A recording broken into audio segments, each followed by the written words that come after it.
No dia a dia da igreja, sempre ouvimos palavras ou conceitos que se tornam comuns aos nossos ouvidos. Muitas vezes usamos esses termos em conversas, lemos nos estudos e devocionais, cantamos em nossos encontros, sem ao menos refletirmos sobre o seu real sentido. Uma dessas expressões é a palavra fé.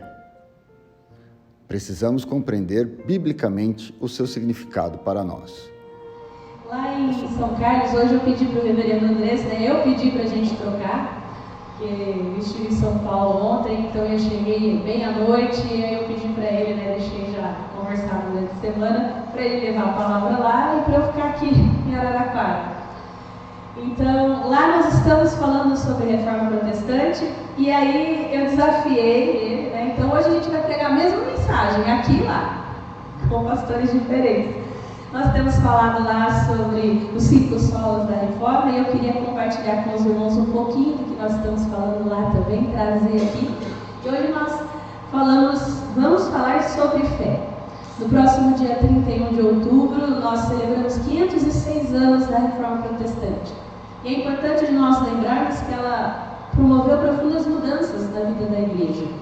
E ao longo dos anos, então, historiadores, teólogos definiram 5 pontos fundamentais comuns entre aqueles que professam a fé reformada ou a fé evangélica, como a gente costuma falar aqui no Brasil.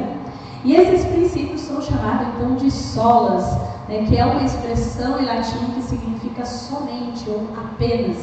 Enquanto a Igreja Católica tem 3 pontos, que é o papado, a tradição e a Bíblia, nós entendemos ao longo da história que nós temos, então, vamos pensar assim, outros pilares, que são esses. Então, sola gratia, somente a graça, soli fide, somente a fé, solus Christus, somente Cristo, sola Escritura, somente as Escrituras, soli Deo glória, somente a Deus toda a glória. E diante, então, desse fato histórico é que nós estamos pensando em como esses solas, então, se relacionam conosco hoje, no século XXI. Como nós, então, na nossa vida comunitária, na nossa vivência de fé pessoal, que a reforma pode ensinar para a gente no nosso relacionamento com Deus e com a igreja. O quanto ela ainda é relevante, ou se não é relevante. E é sobre isso que a gente vai falar, então. Já que vivemos dentro de um contexto social que ao mesmo tempo nós temos, e é evidente isso, uma busca assim, significativa de uma espiritualidade transcendente. Todo mundo quer conhecer o sobrenatural. A gente vê ao mesmo tempo um contraponto, uma descrença com relação à igreja, com as instituições. Então eu vou procurar Deus sozinho na minha casa, eu ligo no YouTube, busco um canal, alguém que fale o que eu quero ouvir. Então, diante desse cenário de tanta informação, de tanta confusão, quais e como esses fundamentos, então, norteiam a nossa vida? Nós aqui, em PI de Araraquara, a congregação de São Carlos, a congregação de Baté, como é que diante disso tudo a gente conversa com esses fatos históricos, com a nossa fé hoje e com essa sociedade? E hoje a gente vai falar sobre a fé em nós. Não tem como, a gente sempre escuta de fé. Mas afinal, que fé é essa? Esse conceito que pra gente é tão importante, tão precioso, muitas vezes acaba perdendo um pouco do significado. Importante é ter fé. Mas fé no quê? Fé em quem? Que fé é essa? Já parou para fazer essas perguntas? Eu sou a pessoa que gosta de lançar pergunta. Não tenho resposta, mas tem bastante pergunta. Então eu vou fazer vocês pensarem um pouquinho comigo nessa manhã. Romanos 3, eu não fiz a referência lá em cima, mas é do 21 ao 31. Eu vou ler na NTLH, que é a nova linguagem de hoje, que é para ficar mais claro, mas você pode acompanhar aí na sua tradução. Diz a palavra do Senhor, então, Romanos 3, do 21 até o 31. Mas agora, Deus já mostrou que o meio pelo qual Ele aceita as pessoas não tem nada a ver com a lei. A lei de Moisés e os profetas dão testemunho no seguinte: Deus aceita as pessoas por meio da fé que elas têm em Jesus Cristo. É assim que ele trata todos os que creem, pois não existe diferença entre as pessoas. Todos pecaram e estão afastados da presença gloriosa de Deus. Mas, pela sua graça e sem exigir nada, Deus aceita todos por meio de Cristo Jesus, que os salva. Deus ofereceu Cristo como sacrifício, para que pela sua morte na cruz, Cristo se tornasse o meio de as pessoas receberem o perdão dos seus pecados. Pela fé nele, Deus quis mostrar com isso que ele é justo. No passado, ele foi paciente e não castigou as pessoas por causa dos seus pecados. Mas agora, pelo sacrifício de Cristo, Deus mostra que é justo. Assim, ele é justo e aceita os que creem em Jesus. Será que temos motivos para ficarmos orgulhosos? De modo nenhum. E por que não? Será que é porque obedecemos a lei? Não. É porque cremos em Cristo. Assim, percebemos que a pessoa é aceita por Deus pela fé e não por fazer o que a lei manda. Ou será que Deus é somente Deus dos judeus? Será que não é também Deus dos não-judeus? Claro que é. Deus é um só e aceitará os judeus na base da sua fé. E também aceitará os não-judeus por meio da fé que eles têm. Será que isso quer dizer que, por causa da fé, nós tratamos a lei como se ela não valesse nada? Não, de modo nenhum. Pelo contrário, afirmamos que a lei tem valor. Palavras do Senhor. Vamos orar mais uma vez. Pai, fala o nosso coração. Usa como instrumento teu, que o nosso coração seja terra fértil, que a tua palavra, como uma boa semente, caia, cresça, crie raízes, multiplique assim por um. Essa é a nossa oração em nome de Jesus. Amém.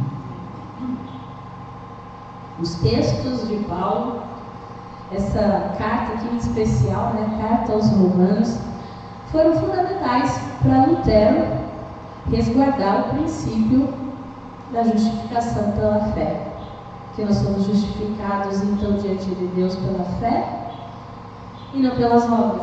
Isso é algo muito caro para nós protestantes.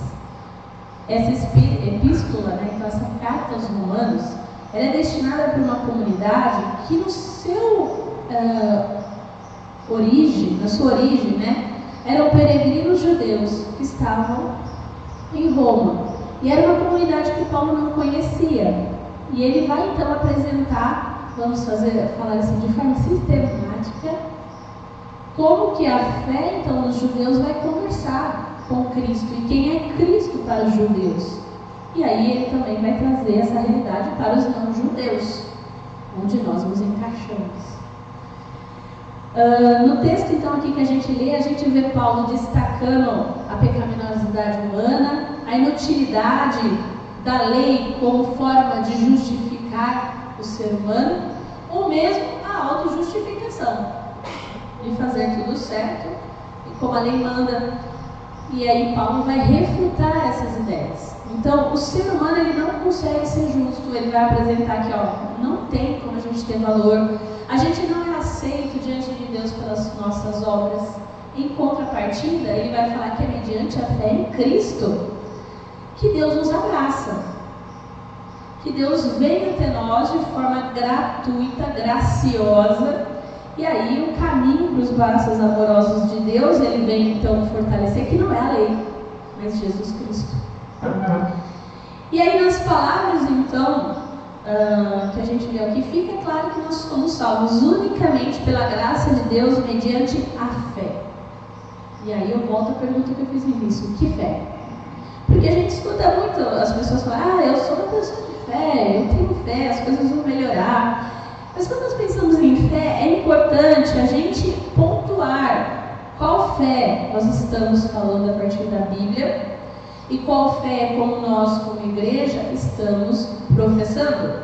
Quando a gente pensa em professar, é aquele que a gente dá testemunho, a fé que nós estamos falando. Então, a partir desse sentido, nós vamos entender que, biblicamente falando, existe uma fé correta, o que a gente chama na teologia de ortodoxia, ou seja, algo que diz pra gente como nós devemos crer. E a partir dessa perspectiva, então, a gente poderia falar, fazendo um compilado aqui, que Paulo é um daqueles que mais fala sobre fé. Ele usa esse substantivo que ele fala aqui aos Romanos cerca de 142 vezes nas suas cartas, não é pouco. Porque se você considerar o restante do Novo Testamento, fé aparece mais 101 vezes só. Então ele fala mais sobre fé do que todo o resto do Novo Testamento. Aqui eu estou falando fé como substantivo, mas ela pode aparecer como verbo, como adjetivo, mas aqui como substantivo, fé. Que é o que? Basicamente, crer. E é interessante, porque a fé é algo novo no conceito cristão. Por quê? Porque antes você ia prestar um culto, fazer uma adoração, você não necessariamente precisava acreditar naquela deidade. Mas o cristianismo, ele parte do pressuposto da fé. Para chegar até Deus, você precisa acreditar que Ele existe. Então, a partir disso eu queria fazer 3 considerações pensando nessa fé bíblica, então, e nessa fé, então, que como age, como é que funciona. Primeira consideração, fé é crer no que Cristo fez por nós. Paulo fala aí no 22, por meio da fé que elas têm em Jesus Cristo. Eu deixei grifadinho aí, é que aqui assim, fica bem claro, às vezes não dá para visualizar bem, mas está lá, né? Por meio da fé que elas têm em Jesus Cristo. E aí no 25, 26, pela fé nele. No 27, é porque cremos em Cristo. Então, a fé bíblica, ela tem como fundamento a vida e a obra de Jesus Cristo. Não dá para a gente pensar na fé sem esse conceito do que Cristo fez por nós na cruz, morrendo por nós, levando sobre si os nossos pecados e ressuscitando ao terceiro dia, vencendo então a morte, vencendo todos os pecados. Não dá. Então, essa é o primeiro pressuposto, pensando nisso, que ser cristão é crer. E aí Jesus Cristo morre na cruz para que nós, pecadores, pudéssemos receber o perdão de Deus. Por quê? Porque as nossas obras não eram suficientes. Basicamente é isso. A nossa vida agora, mediante a fé, no que Cristo fez, nas obras de Cristo, e não nas nossas próprias obras. E a partir disso, nós somos chamados e capacitados por Deus a viver essa vida de fé, a qual ela se renova a cada novo dia. Que nós somos, assim, realmente alvos da multiforme graça do nosso Deus. Então, crer que Deus age em Cristo e efetua a salvação. Então, é crer de coração, realmente, com todas as nossas forças, com o nosso entendimento, que Jesus Cristo morreu e ressuscitou dos mortos e inaugurou um novo tempo para nós, que não existia até então. E a partir então da nossa cultura, de onde nós vivemos, e a partir da realidade que nós temos, nós precisamos então compreender que essa fé não é aquela que diz pra gente que é a capacidade de alcançar algo. Andar com fé eu vou, porque a fé não costuma falhar. Não é isso que a gente canta? Canção bonita. Mas não é essa fé. A fé não é aquele poder mágico de que a gente vai alcançar os nossos desejos e os nossos sonhos. Vou andar firme com fé. Não é essa fé. Não é essa fé. Não é essa fé positivista. Como eu já falei, a gente está dentro de uma sociedade, então, que ela mistura as coisas. É um sincretismo religioso, né? Alimentado por uma visão que é de prazer. Então, essa fé tem que me fazer bem. Se ela me fizer mal, tem alguma coisa errada. E é a cultura que a gente vive. Você tem que se sentir bem. Mas essa não é a fé que a Bíblia propõe. Essa não é a fé de Cristo. Porque a fé bíblica, ela reconhece a intensidade do amor de Deus revelado em Jesus. Não é só sobre acreditar em tudo, mas é crer em Cristo. E que, tendo isso em vista, nem sempre eu vou fazer aquilo que me dá prazer. Nem sempre viver a partir dessa fé vai ser algo prazeroso, porque eu vou ter que abrir mão de alguns desejos, porque eles não agradam a Deus.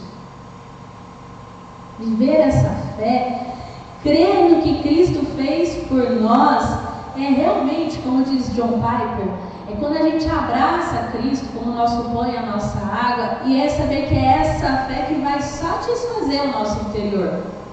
E não aquilo que eu tanto busco, não são os sonhos, os desejos, não é isso, é Cristo. E aí uma segunda consideração então dessa fé bíblica é a certeza que a vida tem um sentido, ela tem um propósito. Porque Paulo ele destaca aqui por 3 vezes a revelação do propósito de Deus através de Cristo. Ele fala no 21, Deus já mostrou. E por 2 vezes, no 25 e 26, Deus quis mostrar. Deus mostra. Então a gente encontra, em outras palavras, revelação. Deus manifestou, Deus revelou. Essa ideia de compreender no texto que o ser humano ele não está aqui ao acaso. Essa fé bíblica vem mostrar para nós que nós estamos na história, que nós estamos no mundo que Deus criou e que esse mundo não está à mercê do acaso, mas que existe um Deus criador e um Deus que se importa.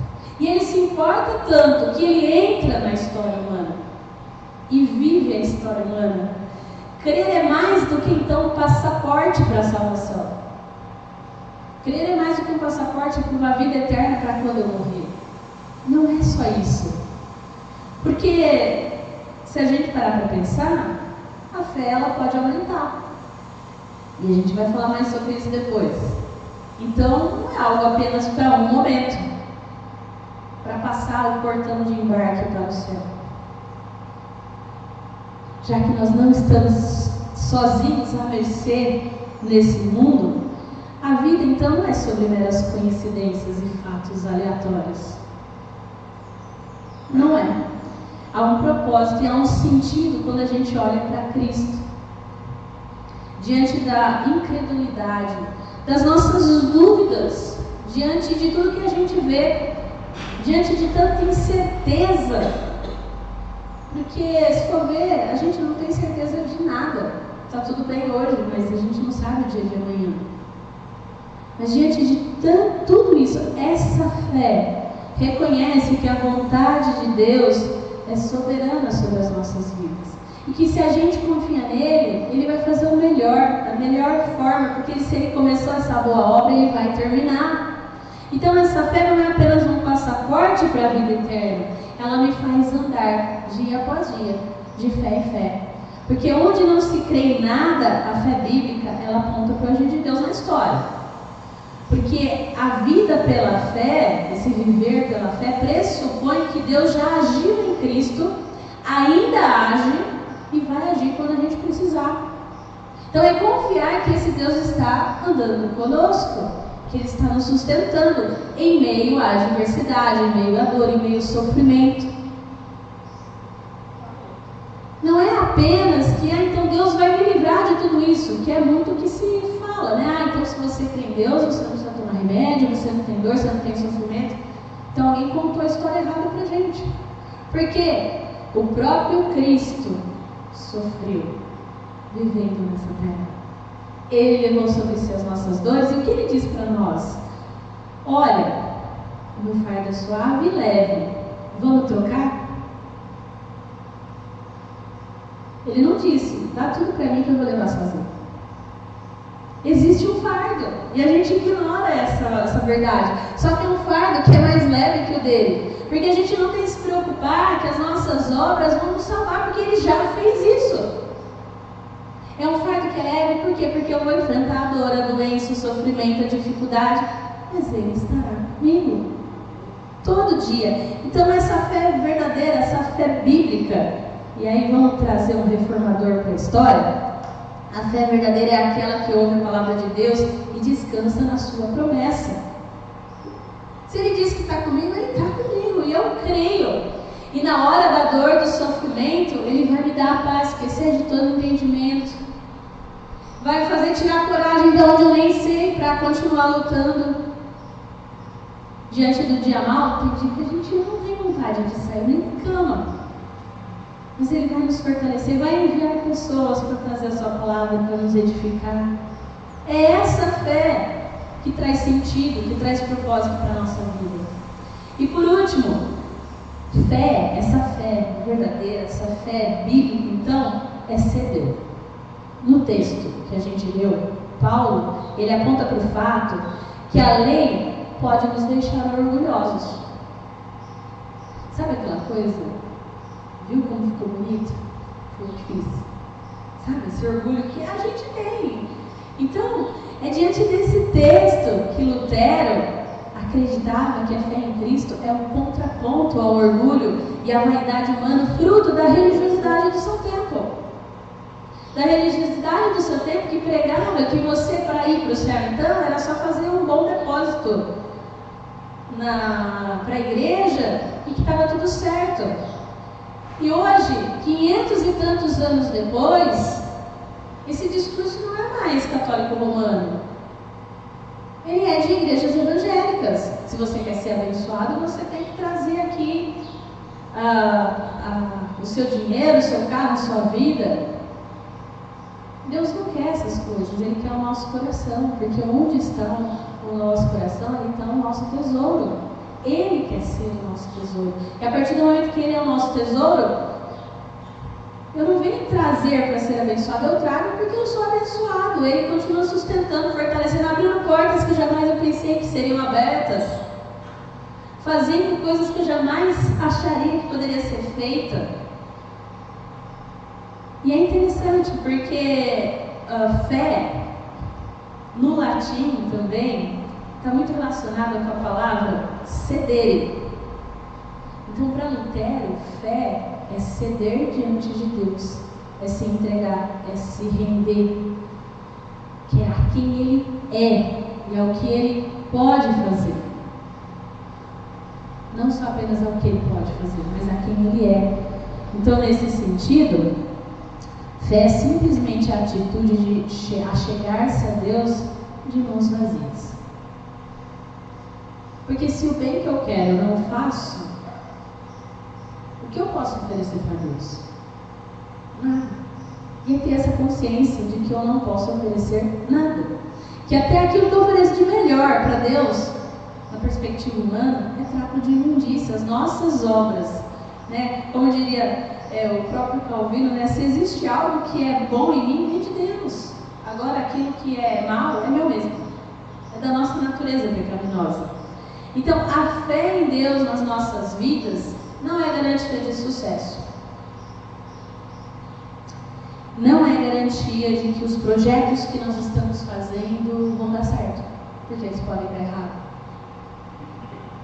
E a gente vai ouvir, nossa, é só falta de fé. Não é esse tipo de fé. A fé em Deus verdadeira não é a garantia de que os nossos ideais de vida vão dar certo. Mas essa fé em Deus é a certeza de que em todas as circunstâncias, sejam elas boas ou ruins, Ele vai estar conosco.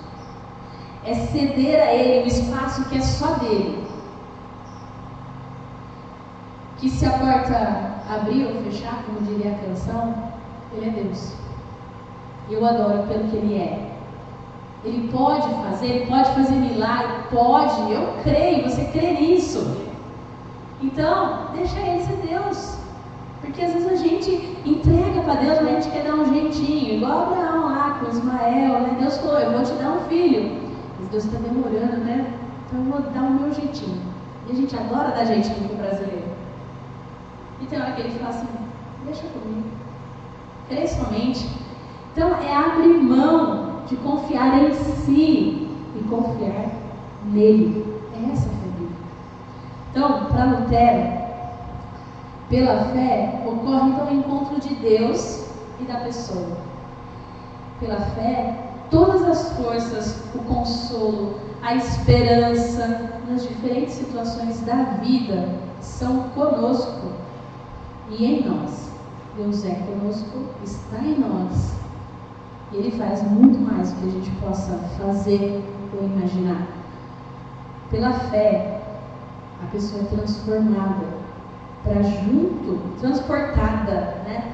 Mas também é transformada, as duas coisas, para junto de Deus, de forma que nós com Deus nos tornamos um. E essa fé nos dá a firmeza de viver uma vida íntegra, capacitada, de testemunho. Por quê? Porque a gente é bom? Não, mas porque Ele é.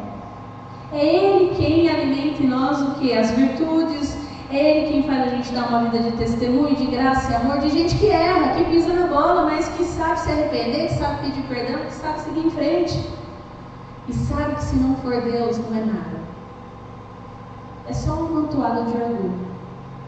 Então, que a gente possa realmente pensar nessa fé. Essa fé que está ligada em Deus. É uma fé que permite que Cristo habite nos nossos corações. De que Ele é Deus. Que não há nada e nem ninguém que possa nos separar do seu amor. Esse amor que está em Cristo Jesus, pelo que Cristo Jesus fez, não pelo que a gente faz ou possa fazer. Porque no fundo, a gente não pode fazer muita coisa. A partir do momento que a gente tem essa consciência, a gente passa então a viver de fé em fé, crendo no que Cristo fez por nós, tendo a certeza que a vida tem um sentido e um propósito nele, e cedendo. A gente não é orgulhoso diante de Deus, a gente deixa Ele ser Deus, e isso alegra o nosso coração e faz com que a gente possa caminhar firmes no seu amor e na sua glória, que a gente possa realmente ter isso para nós. Porque aqui nós não verbalizamos, mas que o Senhor sonda e conhece o coração de cada um. Nós exteriorizamos através da oração que o Teu Filho Jesus nos ensinou, dizendo: Pai nosso, que estais nos céus, santificado seja o Teu nome. Venha o Teu reino, seja feita a Tua vontade, assim na terra como nos céus. O pão nosso de cada dia nos dai hoje. Perdoa as nossas dívidas, assim como nós perdoamos aos nossos devedores. E não nos deixes cair em tentação, mas livra-nos do mal, pois Teu é o reino, o poder e a glória para sempre. Amém. Meus irmãos, recebam a bênção. Que a graça do nosso Senhor Jesus Cristo, o amor de Deus Pai, o amor e as consolações do Espírito Santo sejam sobre você, sobre a sua família, concedendo fé todos os dias, em nome de Jesus. Amém.